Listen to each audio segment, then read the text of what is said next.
एक तरफ पहले से ही राम मंदिर चंदा चोरी मामले में भारतीय जनता पार्टी को घेरा जा रहा है।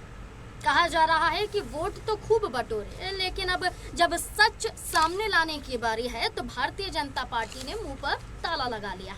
जहां ये मामला उत्तर प्रदेश में गरमाया हुआ है तो दूसरी तरफ बीजेपी के हनुमान कहे जाने वाले चिराग पासवान भी मैदान में उतर गए।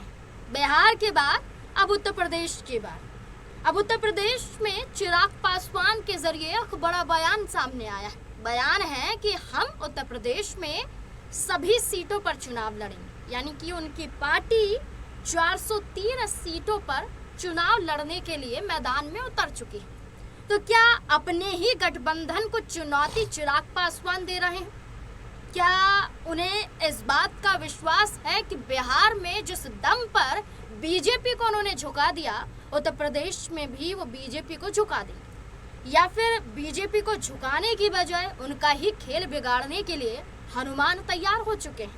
ये एक बड़ा सवाल बन जाता है, क्योंकि गठबंधन से कोई भी सामने नहीं आया है जो खुलकर कहे कि हम सभी की सभी सीटों पर चुनाव लड़ेंगे। लेकिन चिराग पासवान इकलौते ऐसे चेहरे हैं जो खुलकर उत्तर प्रदेश में ये सब कुछ कहते हुए नजर आ रहे हैं। हाल फिलहाल की बात करें तो लखनऊ में नव संकल्प सभा थी। पहली बार उत्तर प्रदेश में उन्होंने अपने पिता स्वर्गीय रामविलास पासवान की जयंती मनाई थी और जयंती के मौके पर विपक्ष पर तो प्रहार किया था, लेकिन चुनाव लड़ने के लिए सीटों को लेकर बड़ा बयान भी दिया था। और इसी बयान के साथ बड़े बड़े सवाल खड़े हो जाते हैं और बड़े बड़े सवालों के जरिए चिराग पासवान पर उंगली उठने लगी है। क्या करने वाले हैं चिराग पासवान उत्तर प्रदेश में? इसी सिलसिले से जुड़े हुए जो तमाम सवाल हैं उन पर चर्चा करेंगे, जवाब खंगालने की कोशिश करेंगे। हमारे साथ हमारे वरिष्ठ सहयोगी अमन जी जुड़ चुके हैं। सर, चिराग पासवान को लेकर क्या कहना है? वाकई बीजेपी के हनुमान हैं या खेल बिगाड़ने के लिए तैयार हो रहे हैं? देखिए, बिल्कुल, और जिस तरीके से अब वो अपनी जो राजनीतिक पहुंच है उसको बढ़ाते हुए दिखाई पड़ रहे हैं, क्योंकि आप देखेंगे झारखंड में अब वो चुनाव लड़ते हैं, एक सीट हासिल करते हैं, दिल्ली में चुनाव लड़ते हैं और अब उत्तर प्रदेश में कहीं ना कहीं वो अपना चुनावी आगाज करते हुए दिखाई पड़ते हैं। और ये बात कहीं ना कहीं नजर आती है, क्योंकि पहले लग रहा था कि शायद ये सिर्फ उनका बयान है, कोई बड़ी बात नहीं है कि चुनाव लड़ने नहीं आएंगे। लेकिन अब जिस तरह लखनऊ में वो अपने कार्यकर्ताओं के साथ मीटिंग करते हैं, बैठक करते हैं, उसको लेकर ये अब कहीं ना कहीं कयास लग रहे हैं कि हो सकता है कि आने वाले चुनाव में वो पूरी तरीके से मजबूत होकर चुनाव मैदान में उतरें। क्योंकि ये भी एक बात सुनने को मिल रही है कि अगर गठबंधन नहीं हुआ तो 403 सीटों पर भी चुनाव लड़ सकते हैं चिराग पासवान। और इसी की योजना बनाने के लिए या इसी को रणनीतिक रूप से कहीं ना कहीं समझने के लिए उन्होंने अपने तमाम कार्यकर्ताओं को बुलाया, बातचीत की।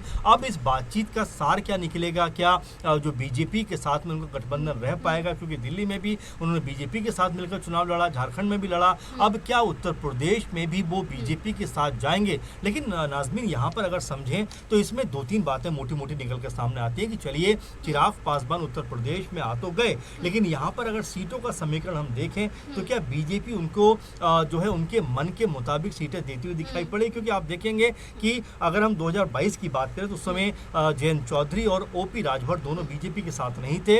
उस वक्त अनुप्रिया पटेल के हिस्से में आई थिंक 18 सीटें आई थी, जिसमें से 12 सीट वो जीती थी। और अब ये सुनने को मिल रहा है कि अनुप्रिया पटेल भी चाहती हैं कि उनका जो स्ट्राइक रेट था वो बहुत बेहतर था, तो उनको ज़्यादा सीटें मिलनी चाहिए। अगर हम संजय निषाद की बात करें तो उनकी पार्टी को बीजेपी की तरफ से 15 सीटें दी गई थी, 6 सीट उन्होंने भी जीती। तो अब वो भी ये बात लगातार कह रहे हैं कि भाई उनको भी ज़्यादा सीटें मिलनी चाहिए। तो अब पहले ही जब ये दो दल बीजेपी के साथ थे और साथ में अब जब जो ओपी राजभर और जयंत चौधरी जुड़े हैं तो वो भी सीटें चाहेंगे। इसके अलावा जब चिराग पासवान की बात करते हैं तो वो भी सीटें चाहेंगे। तो इस समीकरण को सुलझाना बीजेपी के लिए आसान नहीं होने वाला है कि भाई किसके हिस्से में कितनी सीटें जाएं, क्योंकि ओपी राजभर की बात करें तो लगभग 18 सीटें समाजवादी पार्टी से 22 में उनको मिली थी और जयंत चौधरी की बात करें तो लगभग 33-34 सीटें उनको मिली थी। तो ये वो पार्टियां हैं जो बड़ी सीटों पर चुनाव लड़कर आ रहे हैं। तो ऐसे में बीजेपी के लिए बड़ा मुश्किल होगा संभालना कि कितनी सीटें उनको दी जाएं। और इसी तर्ज पर चिराग पासवान को देखें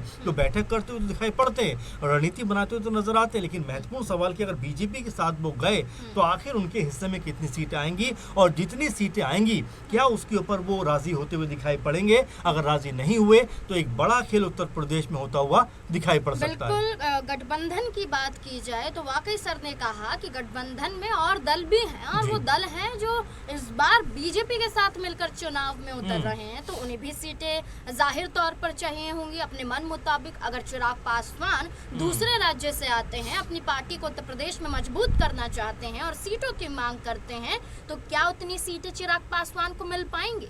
लेकिन सर एक और बड़ा सवाल है नारे के साथ कि पंडित पासी पासवान इनको साधने की कोशिश की जा रही है और यही मुद्दा बन गया है उत्तर प्रदेश में हर एक पार्टी के लिए कि दलितों को साधो, पिछड़े वर्ग को साधो, तो आप आसानी से चुनाव जीत जाएंगे, सीटें निकाल लेंगे। और हाल फिलहाल में सपा हो या आजाद समाजवादी पार्टी हो या बसपा हो, इस पर भी चिराग पासवान प्रहार करते हुए नजर आए कि इन्होंने दलितों के लिए कुछ किया नहीं है, सिर्फ संविधान की कॉपी हाथ में लेकर सिर्फ ढिंढोरा पीटते हैं। तो चिराग पासवान का ऐसा कहना क्या उनके पक्ष में दलितों को ला पाएगा? देखिए, पहली बात तो ये है कि चिराग पासवान की राजनीति की बात करें, उनकी बयानबाजी की बात करें, तो हमेशा वो एक बात कहते हैं कि देखिए मैं विकास की बात करता हूँ। अगर जब पूरा समूचा बीजेपी की तरफ से कई नेता निकल कर आते हैं, जब रोड पर नमाज पढ़ने की बात आती है, ईद की को लेकर बात आती है, मुहर्रम को लेकर बात आती है, तब वहाँ पर चिराग पासवान का स्टैंड बड़ा क्लियर दिखाई पड़ता है कि देखिए आधा घंटा अगर कोई नमाज सड़क पर पढ़ भी लेता है उससे दिक्कत क्या होने वाली है। और वो ये कहते हैं कि देखिए मैं युवा हूँ और मैं चाहता हूँ कि देश को अब धर्म मजहब के मुद्दों से ऊपर उठना चाहिए। हमारे सामने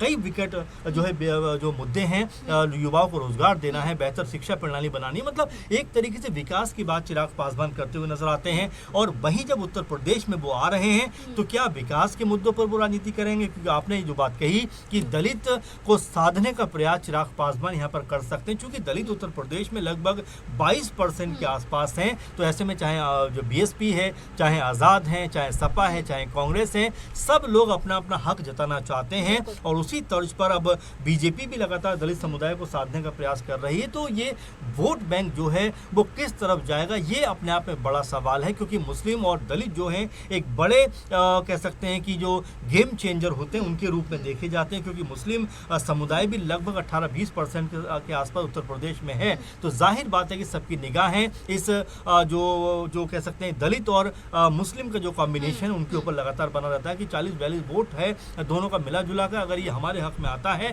तो चुनाव में जीत हासिल की जा सकती है। लेकिन महत्वपूर्ण बात क्या है कि देखिए यहाँ पर जब चिराग पासवान उत्तर प्रदेश में चुनाव लड़ने के लिए आ रहे हैं और एक तरीके से बिगुल फूंकते हुए दिखाई पड़ते हैं लखनऊ से और ये इशारा करते हैं कि हम 403 सीटों पर भी चुनाव लड़ने को तैयार हैं, तो क्या वो बीजेपी को भी चैलेंज दे रहे हैं कि अगर आपने हमारे मन मुताबिक सीटें हमें नहीं दी तो फिर हम तमाम सीटों पर चुनाव लड़ेंगे, आपके लिए भी मुश्किलें खड़ी करते हुए दिखाई पड़ेंगे। तो ये चिराग पासवान का चेहरा जो है अब ऐसा चेहरा नहीं है जो बिहार तक सीमित हो, क्योंकि आप देखेंगे कि झारखंड हो या दिल्ली हो, तमाम जगह पर उनकी जो आवाज़ है, उनका जो चेहरा है अब जाना पहचाना हो गया है। इसी तर्ज पर वो उत्तर प्रदेश में जाना चाहते हैं, चूँकि बिहार उत्तर प्रदेश जो है लगे हुए स्टेट हैं। तो ऐसे में चिराग पासवान के लिए अपनी इमेज को बनाना, अपने आप को बनाना कोई बहुत मुश्किल नहीं होगा और हो सकता है कि बीजेपी के साथ अगर वो जाते हैं तो उनको सीटें कितनी मिलती हैं ये अपने आप में देखना दिलचस्प होगा, क्योंकि जिस कह सकते हैं उत्साह के साथ में चिराग पासवान, उनके तमाम नेता उत्तर प्रदेश में दाखिल हो रहे हैं,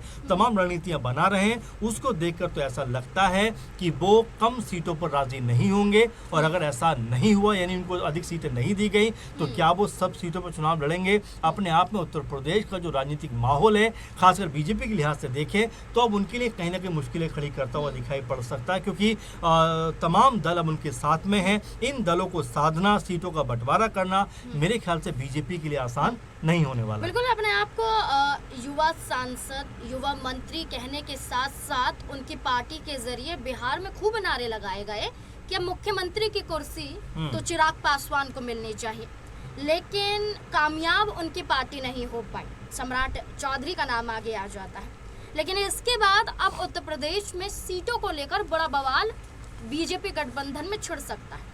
अब ये देखना होगा कि एक तरफ राजभर बड़े बड़े दावे कर रहे हैं, 30 से ज़्यादा सीटों पर चुनाव लड़ने के लिए अपनी पार्टी को तैयार कर रहे हैं और अभी से दावा कर रहे हैं कि बीजेपी तय मुताबिक वो सीटें उन्हें देगी भी। इसके अलावा जैसा कि सर ने बताया कि यहाँ पर संजय निषाद की पार्टी भी है, अनुप्रिया पटेल की पार्टी है, जयंत चौधरी की पार्टी है, वो भी अपनी तरफ से मांगे करेंगे। तो इस बीच में चिराग पासवान की पार्टी का क्या होगा? क्या आपको लगता है कि जो ऐलान, जो बयान और जो चिराग पासवान की मौजूदगी उत्तर प्रदेश में देखने को मिल रही है, क्या उन्हें मजबूत कर पाएगी? या वो खुद ही उलझ कर रह जाएंगे? आपको क्या लगता है इस पूरे मुद्दे को लेकर, चिराग पासवान के बयान को लेकर? अपनी राय हमारे साथ ज़रूर साझा करें।